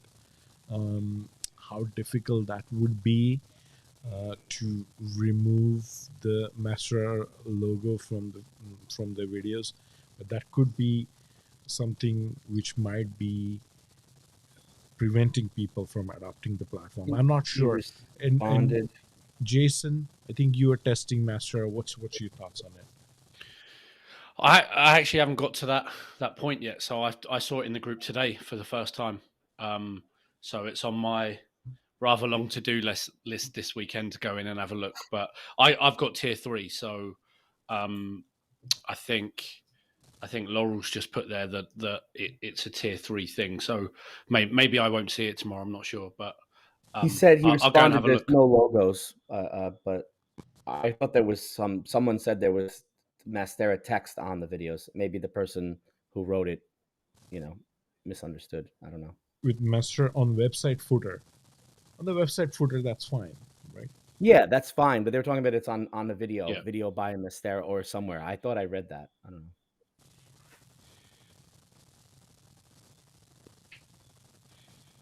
It's just tier 3, not tier 3 plus. That was my understanding.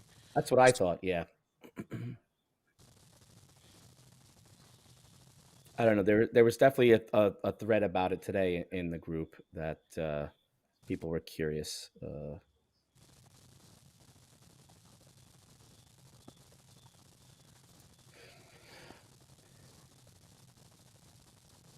Okay, he says, yeah, it's a misunderstanding that it was on the videos. So someone, I guess, posted that it's not true. Okay. Okay, good. Okay, good. Problem solved. That is a great example of how founders in the groups can be very helpful. Oh, Yep. Well done, Shivam. yes. Yes, absolutely. Absolutely. And I know Laurel was looking into Mastra as well. And that's how actually We connected because she was watching a video which Win had done on Mastera, and then she was on our channel, and then I invited her to the community. So I know she's been talking to Mastera as well. So Laurel, what's your honest thoughts? I mean, you can share it tomorrow when we talk about all the other stuff. Yeah, I want to watch Wynn's video on Mystera. Actually, he just put it up today. Oh no, that's a different video. I think that video is He put about Consulto today, I think. consulting. Oh no, it's Consulta. You're right. You're right. That's the one I want to watch. I want to watch that one as well. Yes, I asked questions and you invited me. Yes, I did. I did, Laurel. I invited you so that you can ask more questions and you never leave. So you can. And Laurel sold me an eCam license, which I'm really grateful for sure. Thank you, Laurel. Yes. Consulto is good. Yes, Yeah. Consulto does look interesting. We actually had a live stream with Consulto folks as well. And That was good. Yeah, Consulto. I'm, kind of getting interested in again. I think I got it right away, and then I refunded it. It wasn't working for me. The recorded video wasn't available. It was one-time credits. They were messaging me on Facebook, and I wasn't really too happy about that. Hey, make sure you talk about the product, buy the product, and I kind of got turned off. But then the founder came on the interview. He seemed like a great guy. I've been talking to him on Facebook now. Very cool. He's smart, very smart team. He said, yeah, we made a mistake hyping it up in the beginning there. And I respected, his response to that. And I think that Consulta could be great for coaching, teaching, to do the one-on-one private sessions, connecting that with Mystera or whichever, a Cadle, or if you're doing what I'm doing, more of a WordPress custom teaching course. Joe, Jason, have you had a chance to look at that other platform on AppSumo? StreamPal. Yes. I've not purchased it. The costs associated with it in terms of I think it's 5% on a single payment. So if they brought an online course, which is a one-time payment, and then it's I think it's US dollars, so 50 cents for every reoccurring monthly subscription payment. So I did a bit of maths, and with that, the only thing that challenges that is they do unlimited video hosting and bandwidth. So then anywhere that you would potentially store your videos, I use Adillo, but then you wouldn't need to house it anywhere else. So then that kind of offsets the cost maybe a little bit. But the other side as well is there's just not a great deal of information about the company, and I would like to know a little bit more before I take it any further, really. And like Joe says, I looked at a few of the Q&As in the AppSumo website, and that they respond and they give valid answers. But I just got a bit of a feeling of like, this is what we do and this is all we're doing. I and saw perhaps that. it wasn't and perhaps it wasn't quite as proactive to listen and adapt. Now, the one thing they did do is I believe they came on AppSumo as a 1-year deal, and obviously a lot of people would have said, and there are some comments in there that you're not going to sell this if you're coming on and offering a 1-year deal. So then they adapted it to a lifetime. So there was that, but then I did just notice a bit of a trend in their comments. It just felt a little bit like, this is us, this is what we do. People were asking for what I believe are some quite standard features. So I'm just a little bit dubious on that one at the moment, and I'm not just because Shabam's here, but I'm really leaning towards Mastera. I get a good feeling. Yes. And I wouldn't want to annoy Win either, because we know how strong Win feels about Mastera. Yes. I think win, of course, I mean, and we have been talking to Shubham. He is the kind of founder who would take feedback. You can interact with him. Yeah, He's very easygoing. He's part of our yeah. community. And he's always there to listen, right? Like, which I really like about him for sure. If there are certain things which people have issues with or something, I mean, of course, they're welcome to express, right? Doesn't matter who likes it or not. I mean, you're free to still express and get things resolved for sure. Well, Mystera is actually a product that it's actually like a reverse example of where the founder is so great. He seems like such a great guy. He's in the video you did with him, the interview. He's very smart, very friendly, very gives great support, great responses. He's not selling the farm, he's not giving. I said, oh, I don't know about these limits. I need more, and he's like, this is what it is. We can, you pay an extra $99. I think that's great. It's a product though that I don't know if it fits what I'm doing with my courses. I love that it's an out, all in one, out of the box, ready to go, ready to rock. That's great. But at the same time, I think he's going. I think he said he's kind of going for that Shopify model, where you're promoting your course as much as you're promoting his platform. That's something to think about. Where I've been trying to do more of a custom, even using a Cadle or a WordPress website and putting it together. I don't want. I mean, I want to help out, obviously, a platform if I can, but I don't want any of that even in the footer branding. Mystera, and then having my teachers and coaches see how easy it is to create a course using Mystera. They're gonna do their own course within a month. It's so easy. He made such a good tool.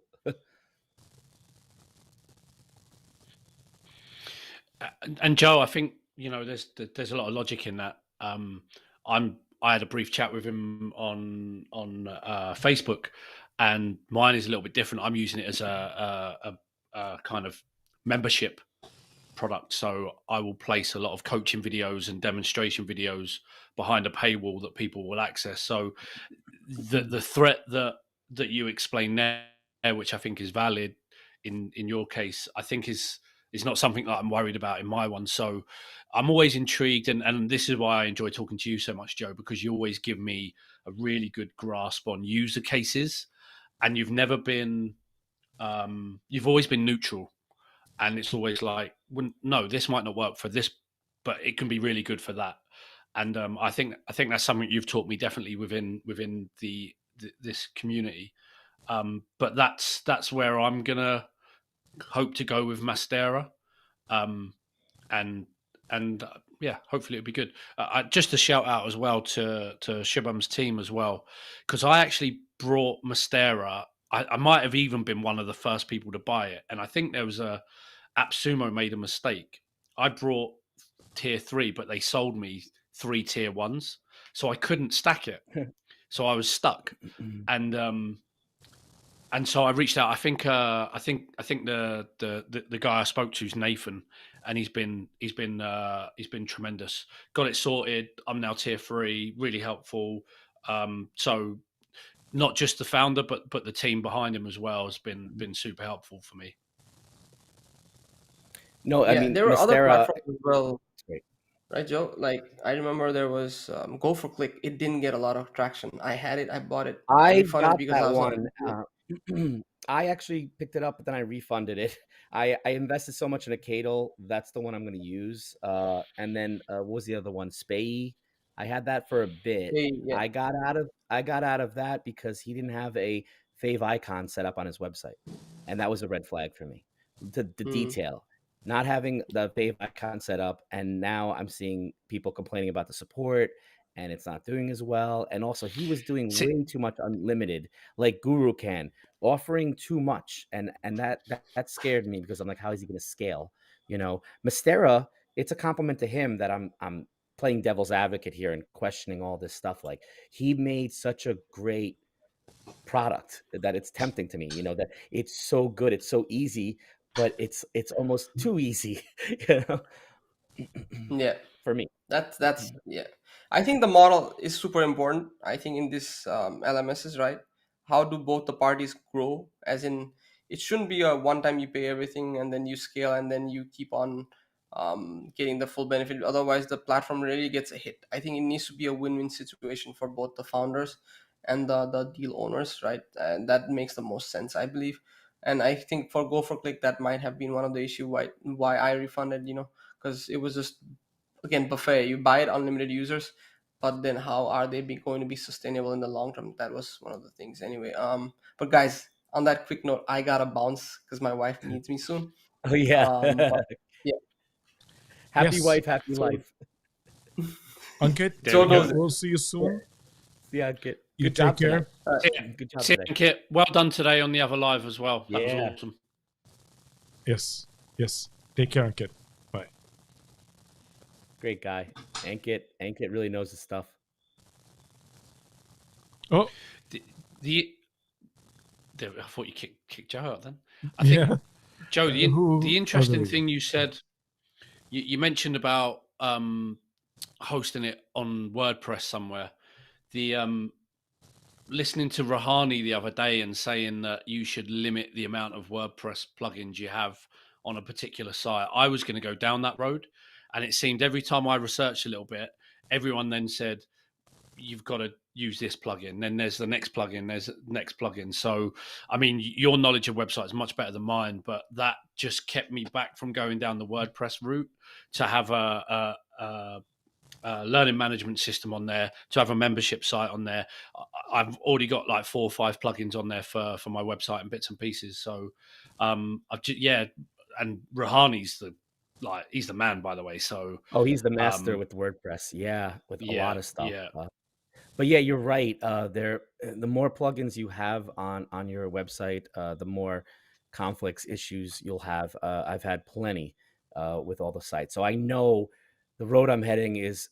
That's why Mistera is tempting to me, because it is ready to go, and it can make life a lot easier.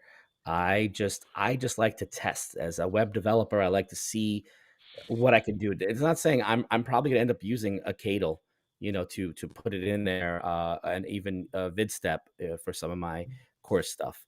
But having it all in one would be fantastic, because you don't have to worry about having a conflict and your website's not working, and then all of a sudden you do a update to the WordPress or the theme, and then that's not working. I mean, I have enough problems with the Chrome extensions that are causing video issues, or other things that my Chrome is crashing for something.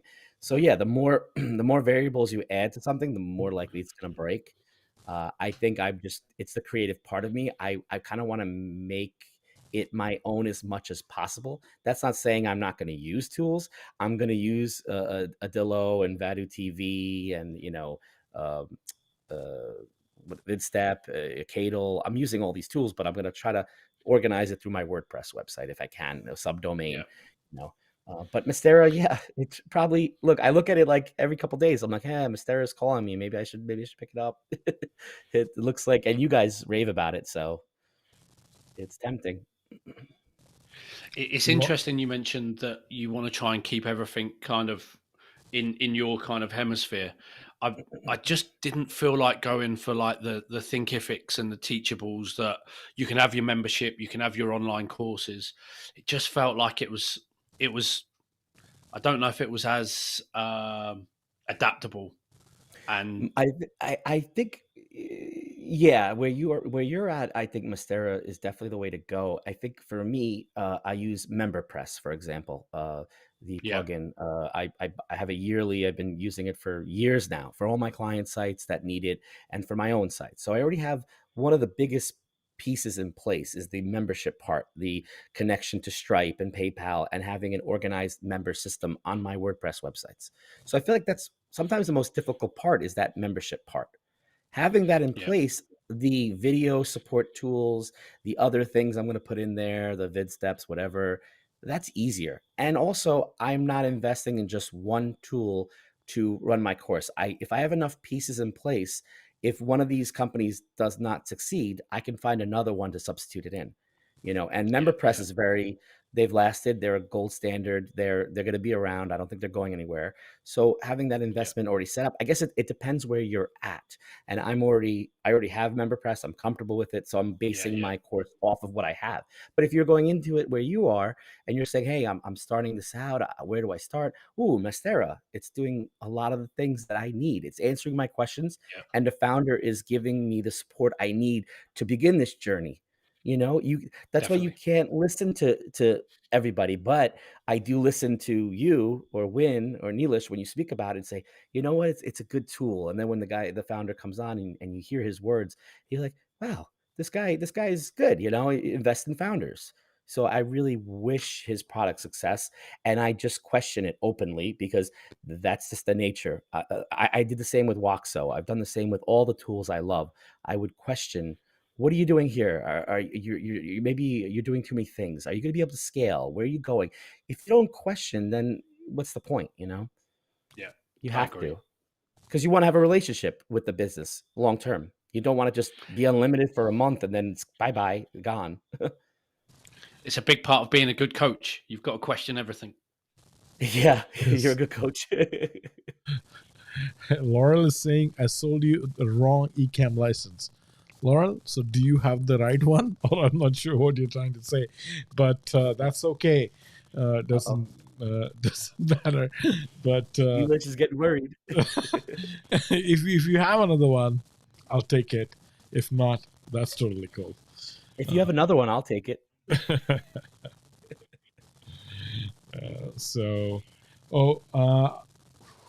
Alberto is saying Wadu is really good.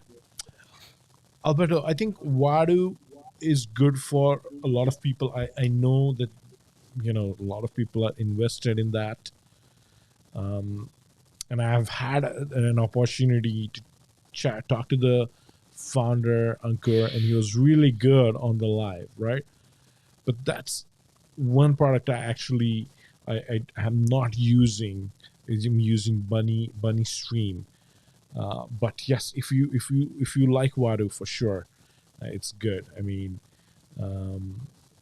they seem to be well intended. I'm not sure where it stands in terms of design or UI UX. I think that was one of my issues, and I talked to They have done an upgrade now, Neelish, recently. Yes, and it's good. It's looking good. It's cleaner. It's cleaner than it was. It looks a bit better. Well, that's good.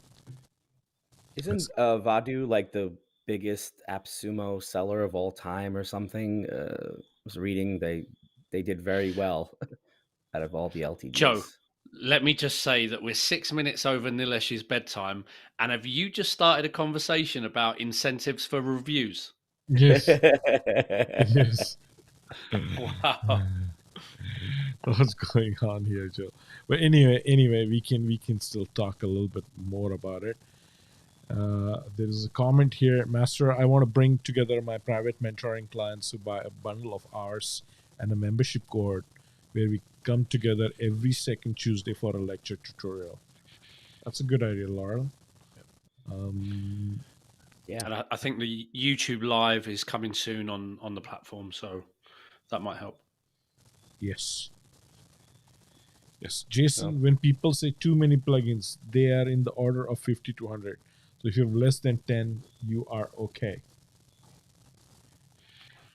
That's good. But if I buy every plugin that everyone tells me I should have, then I'm bringing down Skynet. Yeah. But yeah, I'm in a good position. But I like to research and find out, and just the membership stuff. There's so many membership plugins, LMS, like loads of stuff. So yeah, there's quite a few on the list that and then Rahan said what he said, so he helped me out. Yes, Asif has a good point here. Is saying LMS is one of the hardest app to develop and maintain, and I doubt that any of these companies will be able to scale their business. So, Asif, you do have a point. LMS is, but I don't think some of these tools like Mastera is not trying to be an LMS. It is not. So that's why with their positioning and how where they stand. I don't think they're competing with any of the LMS. So could be that they carve out their own niche. I mean, but yes, you do have a point for sure. Yes, it is incredible, and I've never seen anybody happy with the LMS they're using. I mean, regardless of what they are using. Have you? I mean, yes.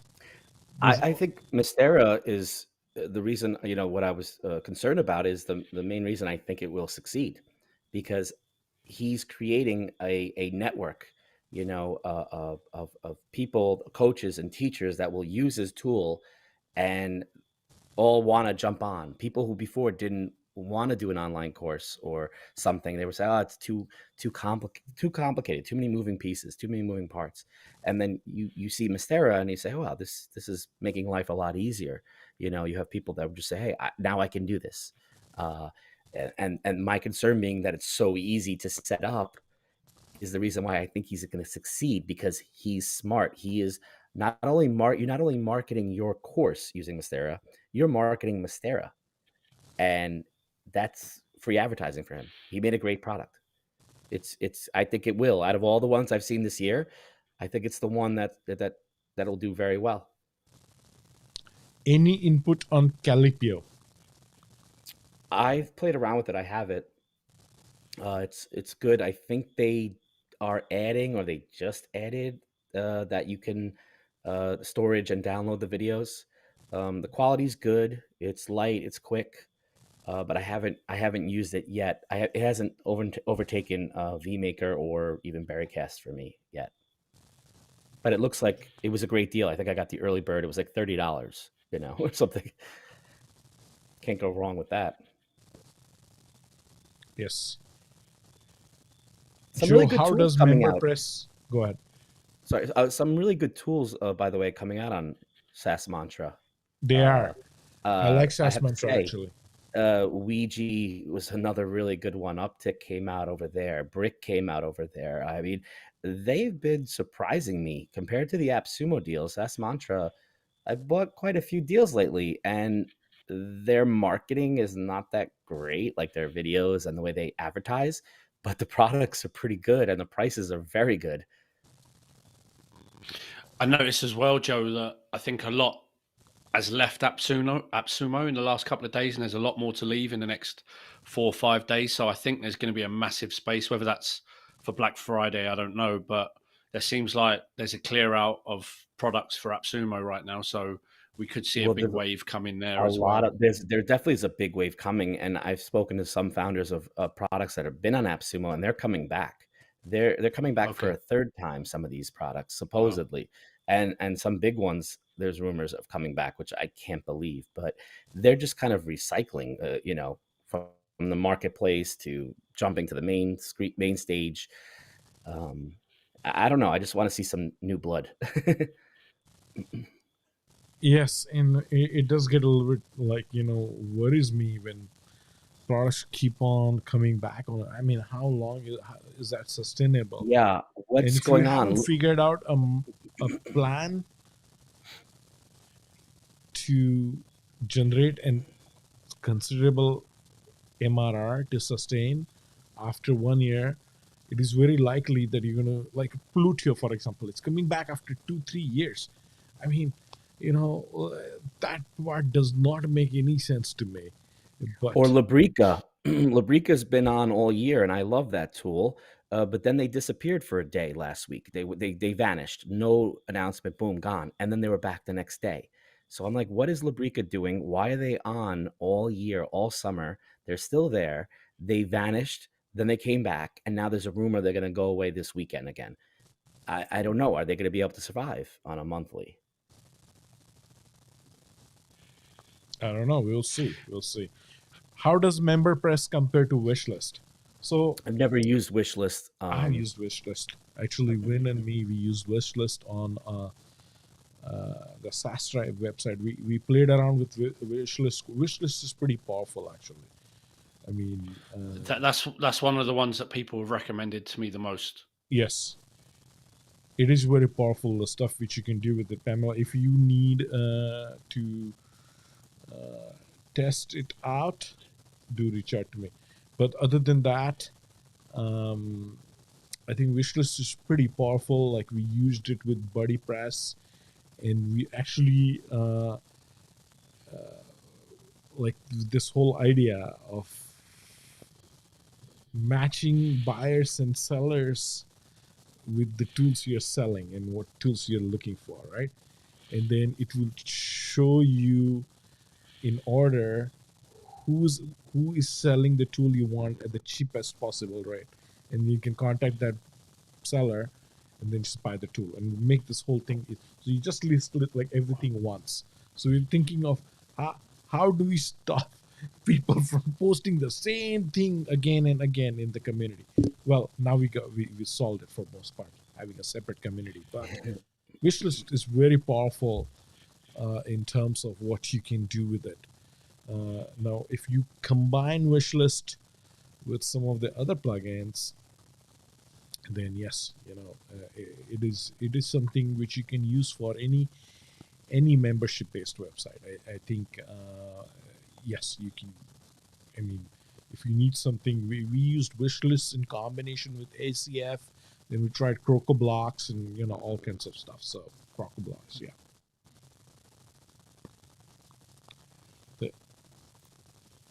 This is Laurel. She's saying the editor doesn't have HTML. So tip, use BeFree, then copy it into HTML as the editor is BeFree, but without the HTML part. Does that make sense? Oh, that she's talking about Mastera, probably. Yeah.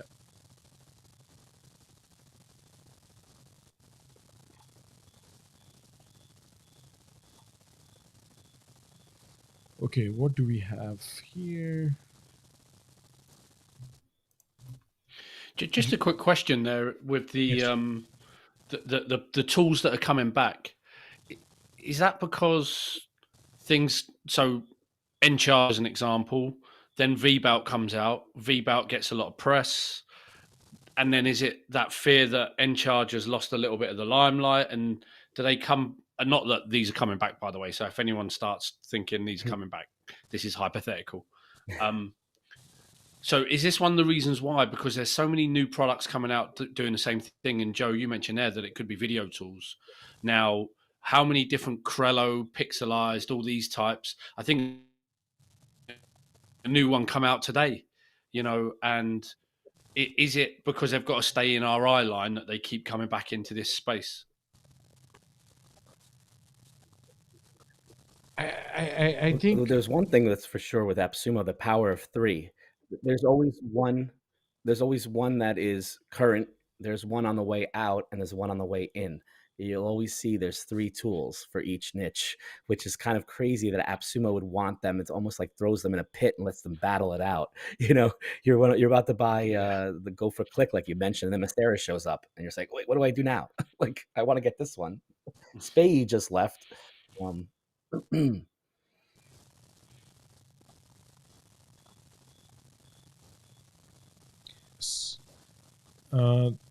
there is a comment here. Joe, the real reason for that little branding on footer is to support that scale word of mouth network. Actually, we have customers who pay us $200 to $300 a month and still keep the brand. We have decided to make it affiliate link, but at the same time, for agencies, 100% white label is very important. So we added the option that if anyone buys 3 accounts, then branding will be removed 100%. Oh, so you do have to buy 3 accounts, not 3 tiers. I think That's where the 3 confusion tiers. was today. I think he means 3 tiers. Okay. Any insights on who's coming back, Joe? Has anyone called you, Joe? No calls, but I've just been talking to some founders here and there, and they've been hinting, oh, maybe they're gonna come back. And then Black Friday, someone even said Phrase is coming back for Black Friday. I'm like, Phrase is definitely not gonna come back. They don't want to deal with us again. I mean, the LTD community, I think they've had enough. Joe, can you imagine what the rumors are going to be like the 2 weeks leading up to Black Friday? Yeah. The community is going to be insane with all the rumors and speculations and wish lists, and I might have to disappear for 2 weeks. It's already started. Yeah, it's already started, and then you know what's going to happen. It's going to be some substandard tool that you're like, really? That's it? That's the one that came back. All I've seen is the tools that are working some things out. Like they had some issues or bugs in the past. I think these tools are the ones that are going to come back. That the ones that any of the tools that we've seen Yeah. throughout the year, when I've talked to founders and they're off AppSumo, they've kind of all hinted like, yeah, we might come back. And I'm like, really? Like for a third time? This is getting crazy. But they don't say it. I'm hoping like a tool like Nimbus would come back, and they haven't said no. Nimbus might come back for an LTD, which would be great. I love that tool. I use it every day. Though last Yeah, week me they too. put out Yeah. a new extension, and it's been a little buggy for me. The video extension, the capture. But I think like a tool like Nimbus, or something that you'd say why would they come back? I think they could come back. I would Yeah. hope so. I would buy up a whole bunch of codes. Hey, Laurel is saying Inventor is coming back. There you go. That's the best LTD ever. Sarcasm, of course. Don't buy Inventor. Yeah, Zapier's coming. Yeah. Hrefs, Zapier. Paul is saying they ran out It's of codes. I'm not I sure, think but she was. it's video tools. Oh, I have wish list. LTD, I forgot. Who is this? Who has wish list and they have forgotten about it? Oh, that's Laurel? Okay. Yeah, Laurel. She's funny. Oh, Rouhani's here. That's it. We'll get Rouhani. another All right, couple dude. hours. Come on, Rouhani. Oh, next, I think it should be next time. Should we have it next time? Or do you, Pamela says that Air Meat's coming back. I wish Air Meat would come Pamela, back. don't say that, because we'll see this whole pattern come out in the group now. Everyone trying to sell their license before we all go and get it when it comes back out. I noticed Encharge floating around a little bit cheaper right now. Is that because of all the Well, VBout love? and Encharge is putting out new features to compete with VBout. So, and then you also have Closer's Copy that was doing a discounted on their LTD when ScaleNut came out. And Closer's Copy, I think, is very comparable to ScaleNut. Both great tools. They do definitely seem to check out what they're doing. Like Closer's Copy's discount code was NUT. I think it was like NUT 30. And like you're asking the founder, does this have anything to do with ScaleNut? And he's like, no, of course not. Of course it does. Of course not. Of course not. anyone know of LTD on WP translation tool? Like, do you mean like WPML? Rouhani would know.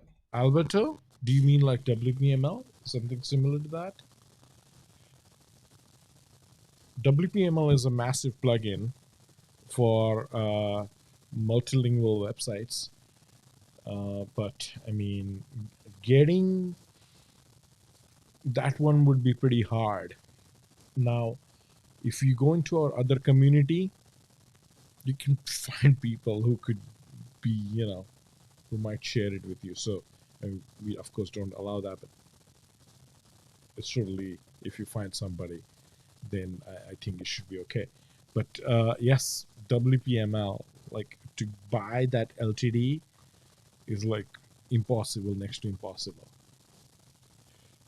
Yes, Polylang, Weglot, yes, run good suggestions.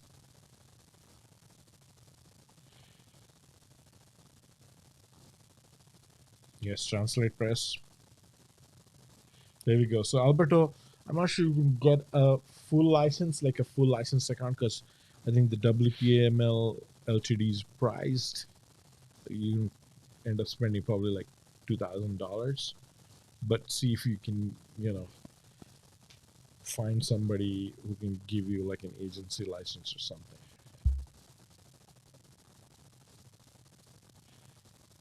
Multilingual press, I'm not sure about that, Ronnie, but I'm sure you know a lot more about all these plugins. Yes, with that, I think we should call it a night. to get up in like 5 hours, get ready, and have Laurel. And it's going to be a great show. So I hope you show up for that session too. So it's going to be a lot of fun. And with that, do you want to? We can close it off. Joe, Jason, what do you think? Anything you would like to add before we do close it off? I'm just going to say I miss Win tonight. I didn't get a book recommendation, and I didn't see Win on his soapbox. It's not the same without those two things. Yeah, I agree. I miss Win. I need to like learn how to read. Yes. Yes, we did miss Win, but lean. I'm sure. Let's just mention that in Win's absence. Just one for Win. Scaling lean. He mentions it every live stream we ever do. Yes. Yes. Yes. I mean, we can have him tomorrow. Maybe we'll see, we might do another one tomorrow. We'll see.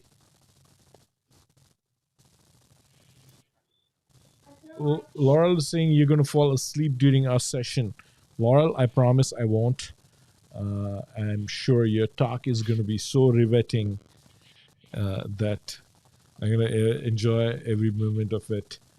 And yes, I don't worry about it. I'm going to have lots of tea in the morning and get some really good sleep. So, and I hope we're gonna chat a lot of things, because that's something I really am keen on learning about social media, and who better to learn it from than Laurel. So I'm really disappointed. I'm going to miss it. I've got a session to deliver at that time, so I'm going to watch the replay. But this is a huge one for me with the social media stuff, so I can't wait to see it.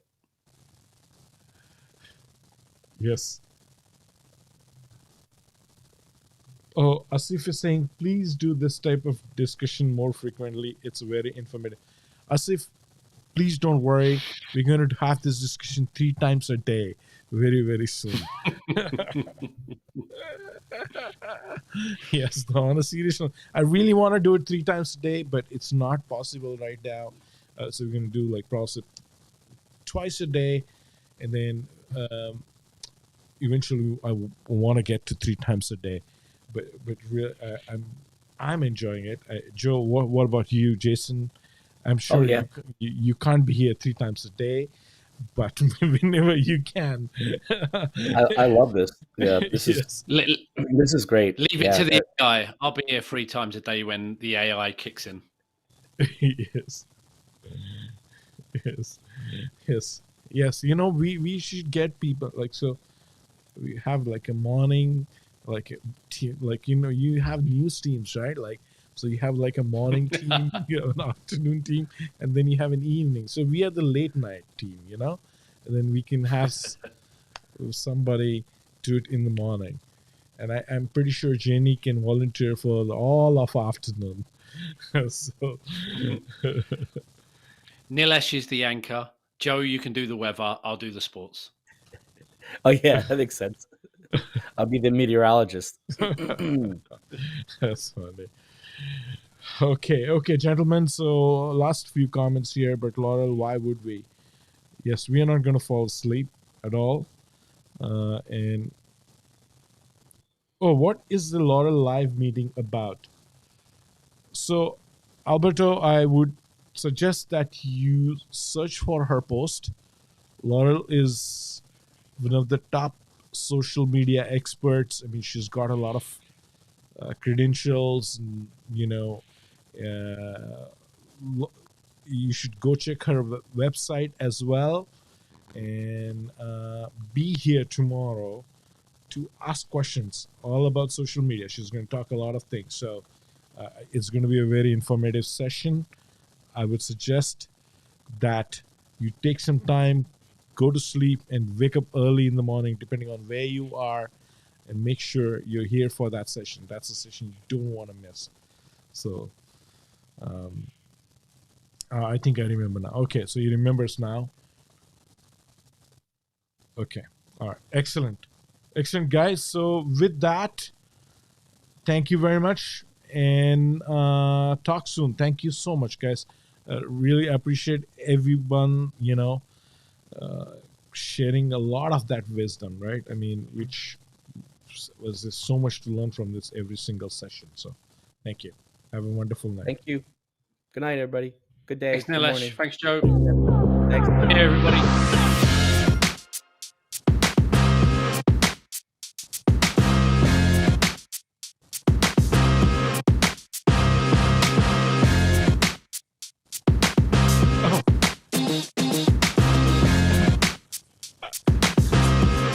Sorry, Joe, to cut you off there. I'm so sorry. I didn't realize you're showing that.